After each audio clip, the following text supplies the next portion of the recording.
Hi, welcome to Prince Edward Island, Canada's Food Island. I'm so excited to be joined by Chef Ilona Daniel. Thank you so much for being here. Where are we? We are here in the heart of Charlottetown on the floating dock, hanging out at my favorite tiki bar.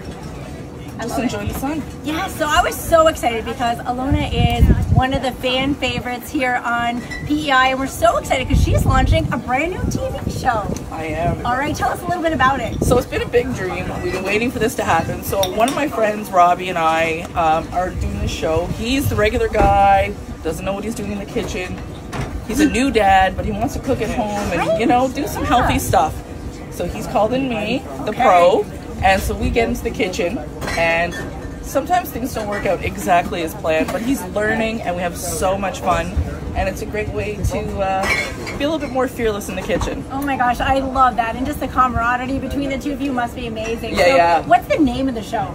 Get in the Kitchen. Get in the Kitchen, perfect. And where can we tune in? So you can watch this on Bell 5 TV1, and it's going to be launching very soon. TBD. Okay, TBD? Okay. Yeah. You'll let us know, though, definitely. Right? So where can we follow you to find out when you launch it? Because I'm sure it's going to be on Instagram. Yes. So you can find me on Instagram or Twitter at chef_Ilona, and I'm on Facebook, Chef Ilona Daniel. Well, I cannot wait. I'm going to be tuning in, and I hope you do too. Thank you so much for being with us today. Thanks, Crystal.